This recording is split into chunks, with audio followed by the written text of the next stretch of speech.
Hey guys, it's your boy Baby Jesus back at it again with another video. This is going to be part 4 of Food for Thought. Now guys, I'm going to start this video a bit different than pretty much all of my Food for Thought videos. I want to start off by just saying thank you guys for I've been getting the amounts of views I've been getting. I'm actually really happy with. I don't ask for a lot. I'm not really greedy like that, and I appreciate that some of you had taken it up to watch all of my videos. Thank you for that. I really appreciate it.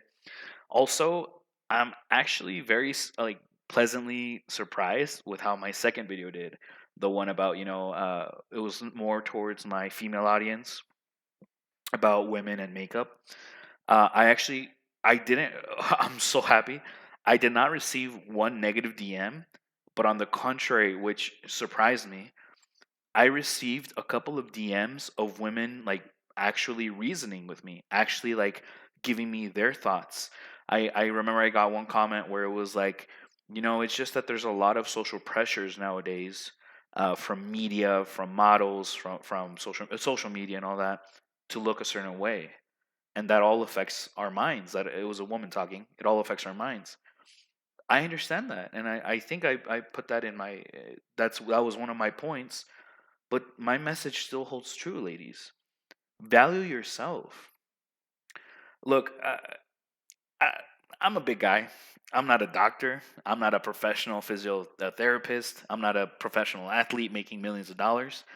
But I've been like around the block a bit, and I used to be someone who was like, uh, even though I've always been big, there was a stage in my life where I was obsessed with fitness. There's certain keys in this life. Shower, brush your teeth, uh, every single meal you have, try to make it as nutritious as possible. Lift heavy shit. You guys have no idea just how lifting heavy shit is actually really good for you. But it's relative. If 5 pounds is heavy for you, lift up 5 pounds. If 20 pounds is heavy for you, lift up 20 fucking pounds. And oh my god, while I was trying to make this video, while I was like making my notes for the video, I remembered something that fucking blew my mind. I'm sorry, ladies, but some of you are super fucking lazy or just want to put excuses in the way.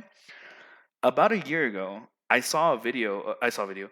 There was yeah, no, it was a video, but a girl commented. God, I usually screenshot when I see the most ignorant things and put it up on my wall on my Facebook or whatever. A girl literally had the audacity to say, "Do you know how much pressure women are nowadays to have a big butt?" Bruh, I wanted to cry. Do you know how much pressure men are under to be 6 foot tall, to be white, to have blue eyes, to be beautiful, to be rich, to be able to take care of you? Some of the stuff I listed are genetic. Some women have a genetic checklist that we must hit off for them to give us 10 minutes of their time. That's the most shallowest thing in the world. Do you know what women have to do to get a bigger butt? Go to the gym and squat. Stop bitching. Go to the gym. Stop eating that burger. Stop eating those wings and go to the gym. Fucking make me a pill that makes me taller. Right? You do that and I'll leave you alone. Anyways, I'm getting too much into another topic, whatever. All right, before I start off with what I'm going to be talking about today, please, I urge you guys. I want this to be interactive. I said this with my very first video, and I want to hold true to that. And you guys have been interacting with me, but I want more. Send me your ideas. If you guys, I'm in the talks with someone right now. I think they want me to like talk about something very serious on one of my videos. We're still in the talks about that, but please, if you have any topics or ideas that you want to hear my opinion about, or that you'd actually like to kind of, I guess, collaborate, hit me up. Let me know. DM me, all right? All right, guys. Now, I'm going to do a bit of a mix bowl today. I have three, and I'm going to try and make them as short as possible, but I have three kind of topics that I want to talk about today. Now, to start off, I don't want this video to be super long, so I'll try to be brief. So I may not go into super depth, which I could. If you guys want to talk more about one of these ideas through DM, we can do that for hours. But here, I'm just gonna paint a general picture. Guys and ladies and gentlemen and ladies and dames, we really need to start having more, or we need to start practicing more critical thinking when it comes to appearances. Do not just take everything at its face value. Critical thinking. You need to absorb information, which this also, like, see, all of these ideas I'm going to lay out to you, they're multi-layered, like a beautiful ass yellow onion. If you have an open mind and you're open to accepting information, whether it's criticism, whether it's knowledge, whether it's numbers, whatever, take in as much info as you can, assess the information, try to assess and see what's kind of bullshit, what's not, with your own moral code, and then after that do your own investigations. Go online, talk to people, bounce ideas off of other people. My The number one concept I want to go over with this whole critical thinking on appearances, topic number one: something may not be what it seems. I know that sounds generic, I know that sounds like a cliche, but Jesus Christ, this this also is going to really help you with your dating life. Like, a lot of uh, anyways, I'm going to tell you guys a quick story. This was back in the beautiful days when Donald Trump was in office. I was working at my dad's shop. I was helping him run the business, and I had a coworker. But this guy was fucking insane. I had a coworker who believed in every in every conspiracy theory, chemtrails, that Obama was Arab, that Obama was practicing Islam, that he was Arabic, and that he was trying to help the Middle East, some shit like that. This guy just believed. I think he was also a flat earther, if I'm remembering right. He was also like, no, dude, the Earth is not round; it's flat. So this guy was completely insane. But he knew how to do some work, so my dad hired him. And my dad doesn't even speak English, so they didn't even communicate that well. He okay, just remembering that was funny. Anyways, this guy came in one day into my work, and I was in the office. He's like, my middle name is David, and my parents, they call me David. So he came in and he was like, David, David, check this out, look at this. And he was a huge Trump supporter. Shows me a picture. A picture had gotten out through social media of Donald Trump in the Oval Office with, I think it was his like cabinet members. I don't know who's in an Oval Office. It was a black and white picture of Donald Trump praying. My coworker lost his shit. You see, Donald Trump is Christian. He's praying. It's in the picture. So he's a good man.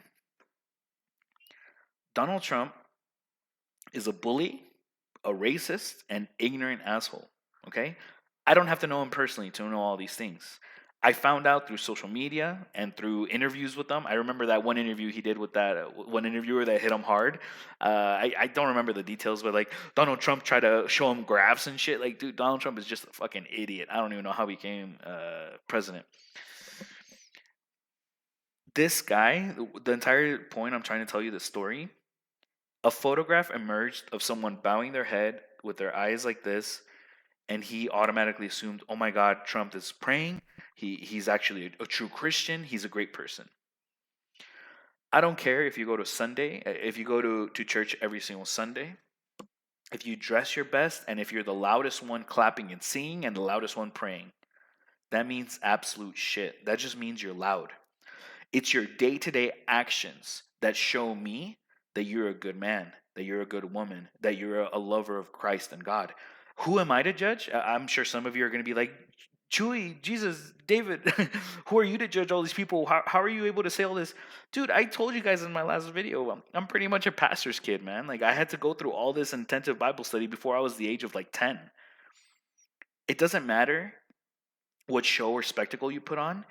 If you're gonna be an asshole, if you're gonna bring people down, like here in Mexico, everyone is like in these narco series, freaking da da da da da, muere muere da da da. So everyone's snorting coke. You have your wife at home, and then you got your two other women in the other room, and then you got your baby mama and somewhere else.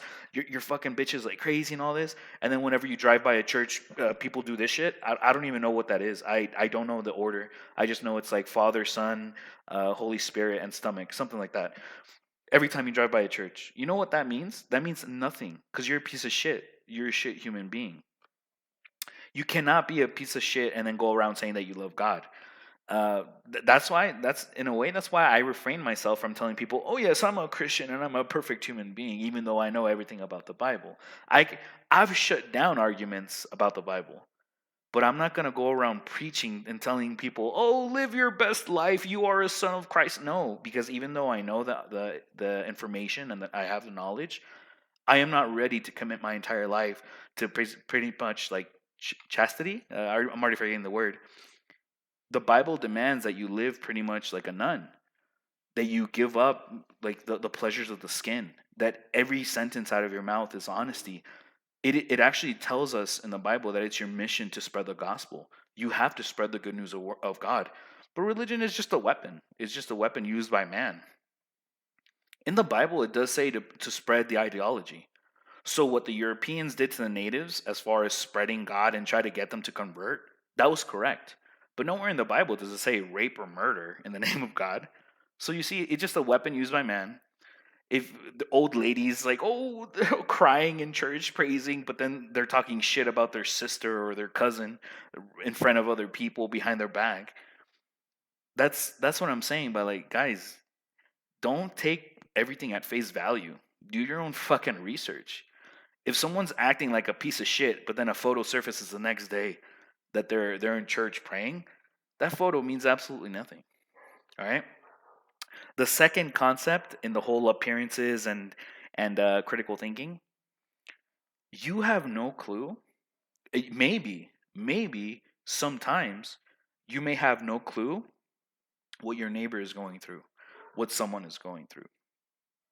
So if you've had a bad day, if you're not a generally nice person to begin with, try as best as you can to measure your words and your actions in front of others, because you don't know what they've been through that day.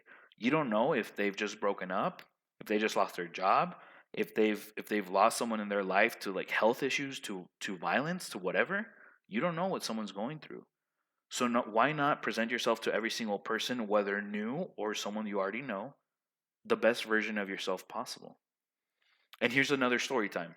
Story time. I got to start making like story time. I'm gonna make something. Here's a quick example of what I'm talking about. When I was in college, one time in college, I was parked in the parking lot waiting for my next class to start. And in this section of the parking lot, which there was a large section of parking lot, in this one it wasn't straight parkings; they were diagonal, they were angled. So I was in my car, I was waiting for my next class. I remember it was a white car. I don't remember what kind of car. I just remember it was a white car. A white car all of a sudden pulled in the row in front of me. So I could just, if I just lift my head up and angled it a little bit, I could see the white car. Pulled up, and I just saw a girl's face. And as soon as she pulled up, and I can see her face clearly now, she was a really pretty girl. And I was like, oh, dang, like, damn, she's pretty. She turned off her car. She was there. She was like fidgeting with her backpack. She didn't get out right away. She closed up her windows. She was like fidgeting with her purse or backpack, whatever. And then she got out of her car, but she was moving kind of slowly, like she wasn't in a rush. She was about to walk. She was like, she was kind of just chilling there, and she was about to go behind her car towards the school. And I just decided to act. I I left my windows down and all that because it wasn't my class yet, and I was not gonna go that far from my car. I got out and I kind of jogged over to her, and I'm like, "Hey," the exact words I don't remember, but the general idea was like, "Hey," and I said this. I remember I said beautiful. I said, "Hey, I'm really sorry to bug you," to get her attention. And then as soon as she turned around and saw me, I told her all in English. I was like, "Hey, I'm sorry to bug you, but I just wanted to say, like, I saw you over there. I was parked in my car, and I think you're beautiful." She lost her shit.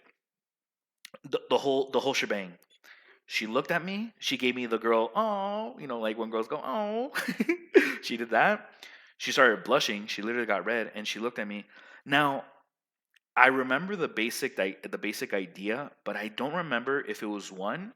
She said something like, even my boyfriend doesn't tell me I'm beautiful. Or two, I can't remember if it was, I wish my boyfriend would tell me I'm beautiful every day. It was one of those two. But I remember that interaction because as soon as she said that, I was like, oh shit! Like I was still developing like my romantic game, like how I like to flirt with women. So I went out there like a fucking like a bullet and did my pitch, but I kind of didn't know what to say after. And she kind of took control. She opened up her backpack, took out her notebook, and she wrote something down and she ripped it up. And before she gave it to me, she's like, "Well, I got to get to class and don't be a stranger." She then gives me the piece of paper and it was her number. Around this time, I was still trying to be a good man. I was trying to be a good guy. And when she said she had a boyfriend, I was like, I got all upset. I think I even threw the number away. And this was years ago also. If that was today, I might keep that number, but hey, that's another story. So you don't know what someone's been through, and me just telling her that I think she's beautiful, that was enough to get her number. Like, damn. So if you guys want some like dating tips, like, dude, if you see a beautiful girl, you don't know if she's having a shitty day. I think I've actually brought this up in one of my other YouTube videos, like of how to speak to women. You don't know what women have been through. You don't know if a woman's having a shitty day, and just telling her she's beautiful will make her day. Sure, you have the other side of the coin where you could possibly be hitting on a girl that's married, that's taken, and that's happy as fuck with life. But if you fail with her, you're right back where you started before you walked up to her. You literally lost nothing. A little bit of your ego, maybe, but hey, losing ego is good for anyone. Anyway, I kind of want to come to a close with this topic. There's this philosophy that I have, like your appearances, do your own research, do critical thinking, don't take your day out on people. Like, deal with that shit internally, or have someone that you really trust in, that you really love, who they know that you're just gonna blow the words out or you're gonna yell a little bit, whatever, but it's because you trust them 100%. Don't just take that out on whoever. And I see a lot of the stuff that I'm gonna be talking about is because it's shit that I see here in Mexico a lot, dude. Like, here people want to take their days out on others. People want to be rude to others when everyone here is in poverty, everyone here is hungry. Like, just communication is really bad here. People here would rather rely on their fists than their words. It's something pretty crazy. Anyway, so now let's go on to my second idea of the mixed bowl. I have three in total, so this is the second one. Now, this is a really big concept that actually might help you guys with like social cues, social interactions. My main concept is things are only awkward if you make them awkward. And yes, you in really big, bold letters and quotation marks. Things are only awkward if you make them awkward. And please, it's a sign of mental maturity and actually social maturity, I guess, if you're willing to have a presence, if you're willing to have power, if you're willing to correct awkward situations. Excuse me. Speak up. Let people know that you're there. Let people know that you exist. And I know that sounds kind of funny, but here's a really great example. When there's an awkward handshake, when two bros they go in, one goes in with a standard handshake and one goes in with a fist bump, and you kind of like, what do you do and all this? First of all, this concept may matter a little bit more to the fellas than to the ladies, but still, hey, a lady with a firm handshake, that's something pretty impressive. First of all, don't be afraid. Everyone has their own style of handshake. Mine is the classic. But I try to also read the situation, and sometimes I can kind of see what someone is going to go in with, whether if it's going to be the bro hug, the fist bump, or the traditional handshake. Hold out your hand. Well, so here's kind of my solution. To avoid an awkward handshake to begin with, pick your own style and hold on to it.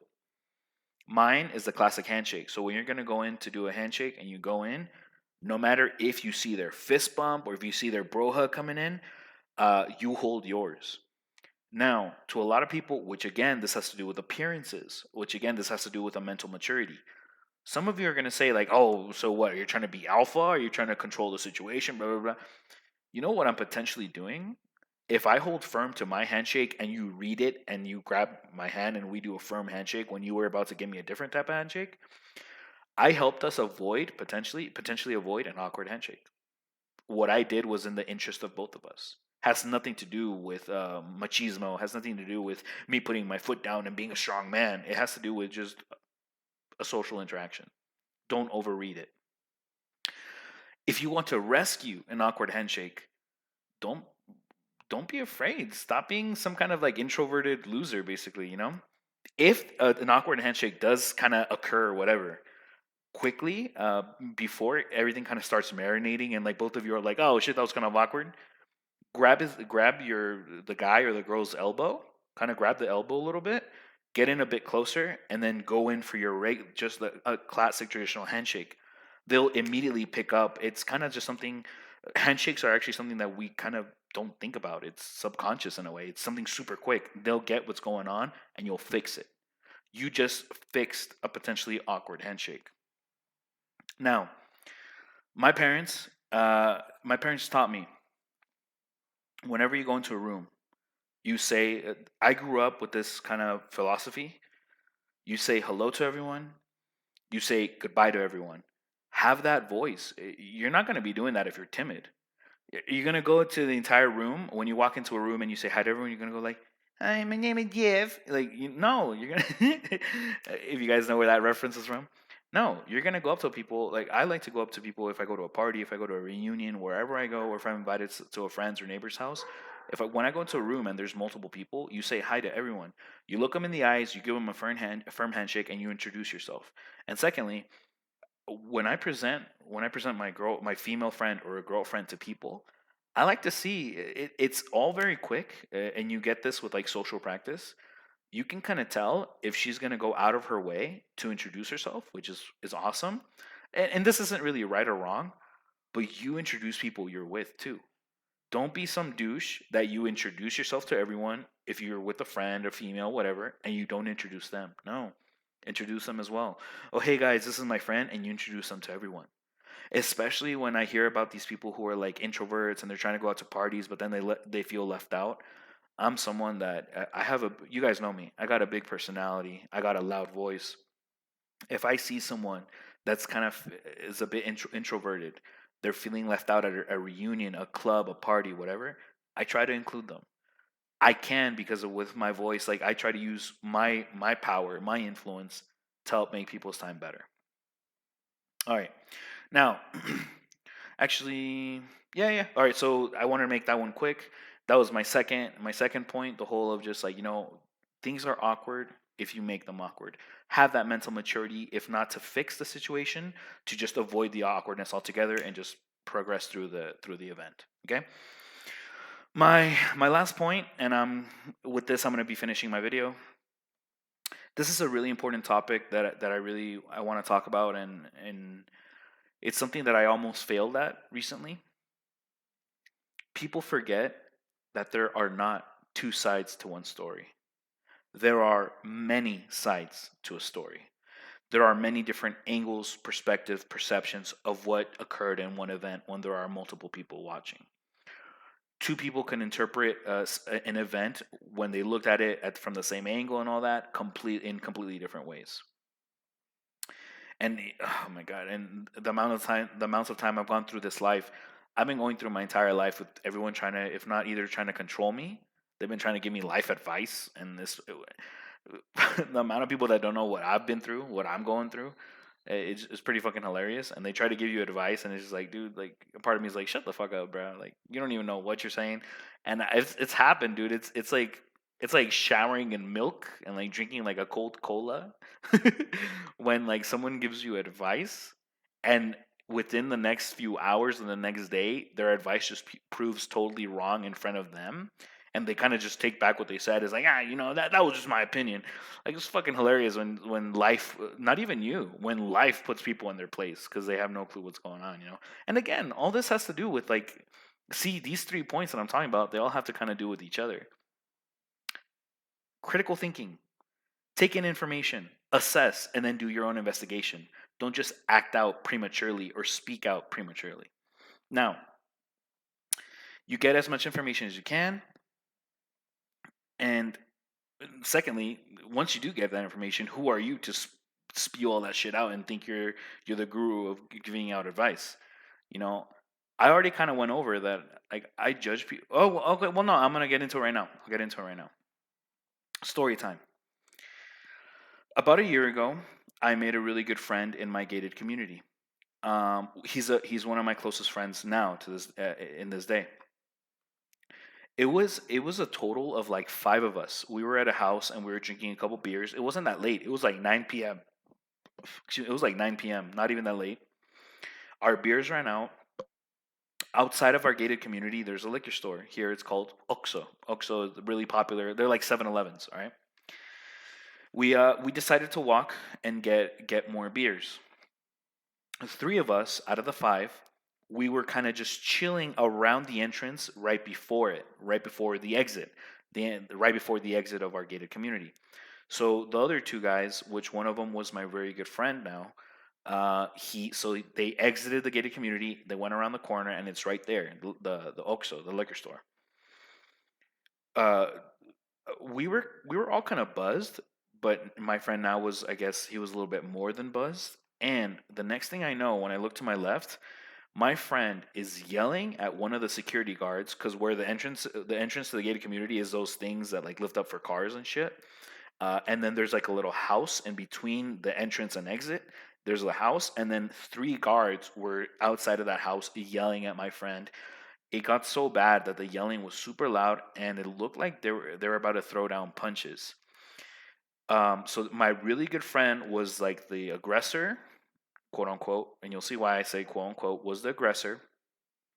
The other friend he was with, which is his friend, I didn't really know him at the time, started pulling him into the gated community. And from there, the situation kind of died down. We went back into the house. We started drinking, right? End of the night. Story continues the next day.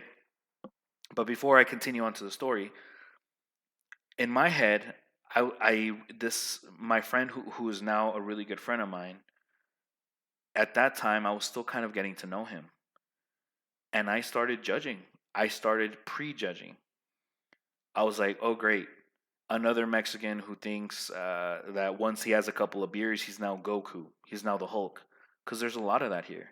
There's a lot of guys here who are a macho alpha man that as soon as they drink a couple beers, what the fuck? Did you see that guy? He looked at me. Did you see that guy? He looked at me. Let's go and fuck him up.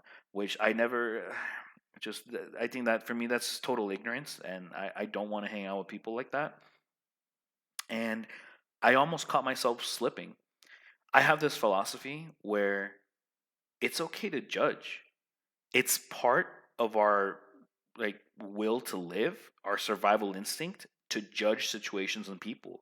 Are they going to cause us danger? Are they going to get us in trouble? Are we if we do a certain thing, will we be okay? Will we get hurt? It's okay to judge. But again, take in as much information as you can, assess, do critical thinking, and it's okay to judge, but it is not okay to prematurely speak out or to prematurely act out. This is why. The next day, I was talking to the friend that was pulling, who is now one of my really great friends, and we were talking. It turns out that it all started because one of the younger guards was fairly new in that position, and they all live there. They all live within my gated community. You have to be a part of the gated community to be one of the security guards. He is a douchebag who just, like a lot of people here in Mexico, sadly, as soon as you get a little bit of power, you abuse it. He always tells my friend, "Hey, what's your address? Where do you live? What are you doing here? You coming in?" Or he's always harassing him and with an attitude. This has been going on for a couple of weeks at this time. My friend having a couple of beers and that guy, which I didn't notice because I was turned around near the entrance, and all I saw was that my friend was being the aggressor.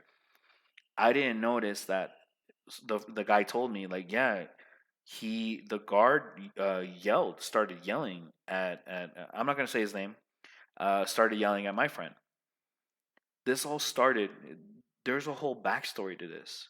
There's information that I didn't have at the time of me making my judgment of like, oh, he's another drunk who thinks he's Goku. I almost caught myself slipping, today in today's world, he's one of my great friends that we hang out rather often, and he's actually one of the most composed people that I know when he gets drunk or buzzed. People forget that there's more information. There's information that you don't have. There's more than just two sides to a story, and we need to stop prematurely acting out and prematurely speaking out. you're just spewing ignorance over everyone if you do that. If you're just going to take some half baked quote, some half baked statistics, some half baked info that you heard from a person of a person, a friend of a friend, and with that, you've made your argument and you're ready to fucking nail me on the cross. That just yells, and that just yells ignorance. That just yells that you're someone that I don't want to hang out with at all. And so